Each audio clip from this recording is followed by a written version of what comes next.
Plus vite, plus haut, plus fort. Pierre de Coubertin ne pensait sûrement pas si bien dire en proposant la devise olympique. La réapparition des Jeux Olympiques sous leur forme moderne a propulsé une explosion continue et qui semble inarrêtable des records sportifs. Il ne sera pas question de se pencher dans cette vidéo sur la problématique du dopage, mais je ferai un jour une vidéo dessus. La question est donc de savoir s'il y a vraiment une amélioration ou si l'on est dupé par d'autres facteurs. Trois principales raisons ont engendré des changements massifs dans le domaine sportif au cours des 100 dernières années. L'évolution technologique, la spécialisation génétique et l'évolution de l'état d'esprit. En 1936, Jesse Owens détenait le record du monde du 100 mètres avec un temps de 10,2 secondes.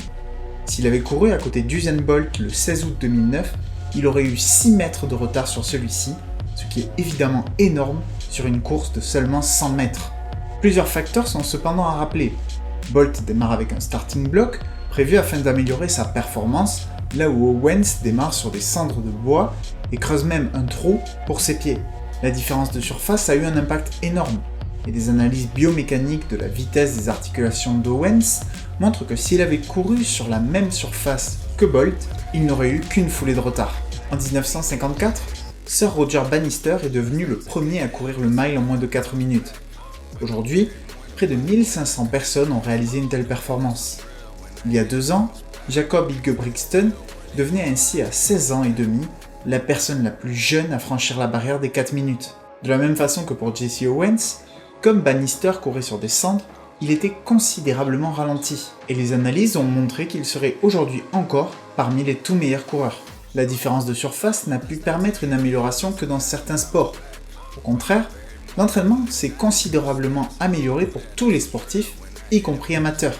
Il y a 100 ans, la Morora était par exemple considérée comme un produit améliorant les performances. Aujourd'hui, les athlètes universitaires de nombreux sports ont accès à des entraînements auxquels des professionnels n'avaient pas accès il y a encore quelques décennies. On peut directement voir l'impact de la technologie dans de nombreux sports.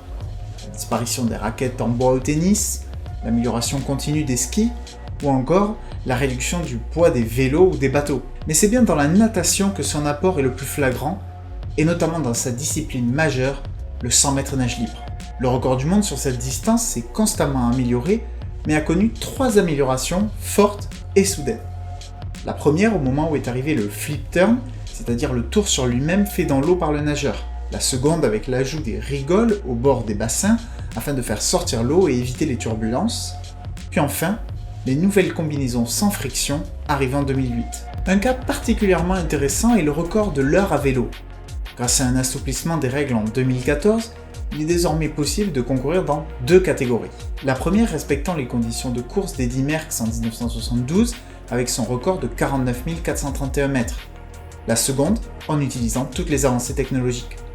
Dans la première catégorie, la marque n'a été améliorée que de 269 mètres, une amélioration d'un demi%, et intouchée depuis 2000. Au contraire, dans la seconde catégorie, le record a littéralement explosé, touchant aujourd'hui la marque de 54 526 mètres, une amélioration de 5 095 mètres, soit plus de 10,3% supplémentaire.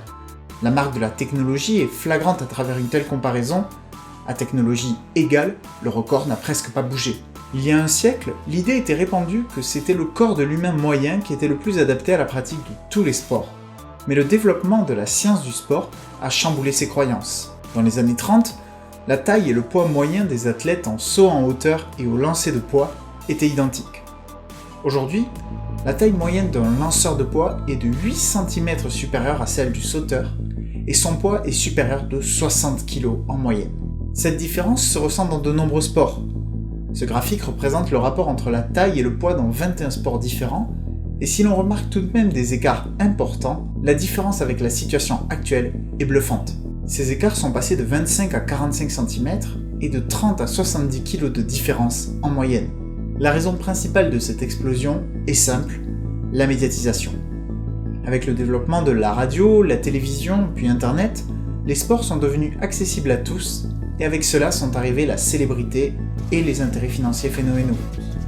Là où auparavant l'attrait des grandes ligues était constitué par la passion et au mieux la célébrité, l'explosion de la professionnalisation dans le sport a donné envie d'être sportif à tous ceux qui en avaient les capacités. Dans le même temps, les filières de recrutement et de formation sont devenues des parties indispensables des clubs et fédérations. L'exemple le plus frappant est celui de la NBA. Bien que la ligue soit moins avancée que d'autres en termes de répartition financière avec les joueurs, l'introduction de celle-ci en 1983 a fait doubler dans l'année le nombre de joueurs mesurant plus de 2,10 m, passant de 5 à 10%. Aujourd'hui, dans la population américaine, 17% des hommes entre 20 et 30 ans et qui mesurent plus de 2,10 m jouent en NBA. Si cela est moins marqué dans les championnats de moindre importance, comme dans le marché européen ou sud-américain, la spécialisation y est aussi frappante, avec un joueur moyen d'une taille frôlant partout les 2 mètres. En plus de cela, le joueur de basket moyen a des bras extrêmement longs par rapport à la moyenne. De la même façon, l'autre extrême a aussi vu cette spécialisation se produire. Les gymnastes professionnels ont vu leur taille diminuer en moyenne de 12 cm sur les 30 dernières années, expliquant aussi souvent la jeunesse de ces athlètes. Comme pour les longs bras au basket, des particularités sur une partie précise du corps sont aussi recherchées dans certains sports.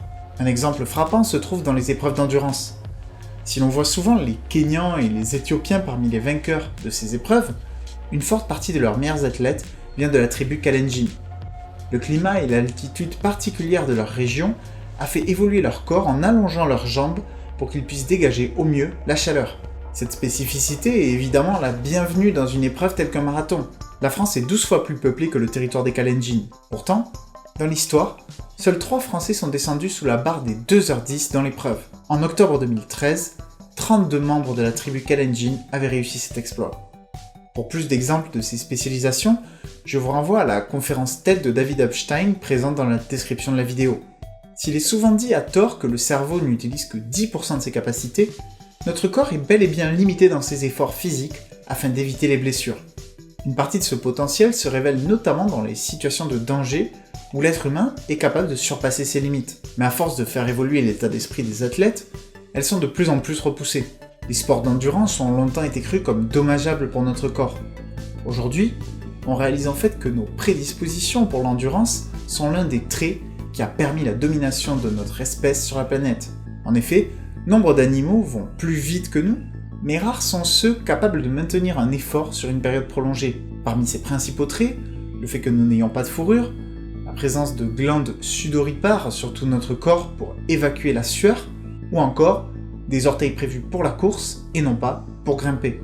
Enfin, l'évolution la plus forte de ce changement d'état d'esprit intervient à travers la visualisation. Une histoire de guerre parle d'un major Nesmith qui aurait été capturé et emprisonné pendant 7 ans durant la guerre du Vietnam. Il était un golfeur amateur avec un score moyen autour de 95.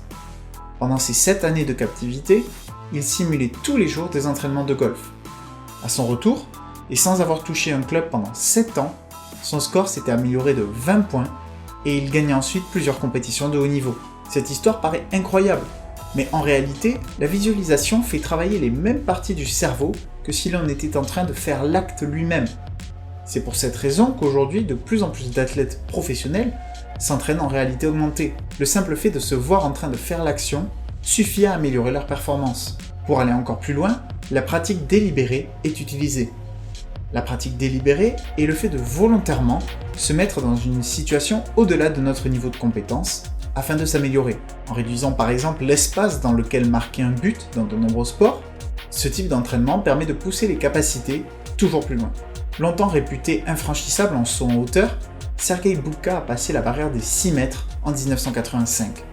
S'il a fallu 4 ans avant qu'il soit rejoint dans ce cercle restreint, 22 personnes ont aujourd'hui passé cette hauteur, de moins en moins exceptionnelle. En 1953, 30 ans après la première expédition du mont Everest, Tenzing Norgay et Edmund Hillary conquirent le plus haut sommet du monde. Aujourd'hui, près de 5000 personnes ont réussi la montée. Si les exploits continuent, c'est donc principalement l'amélioration de plusieurs facteurs. L'entraînement, l'équipement, la spécialisation des corps et des techniques, et un plus grand pool d'athlètes parmi lesquels choisir. Une fois une barrière franchie, ce n'est donc plus qu'une question de temps avant que l'exploit ne soit répété et surpassé.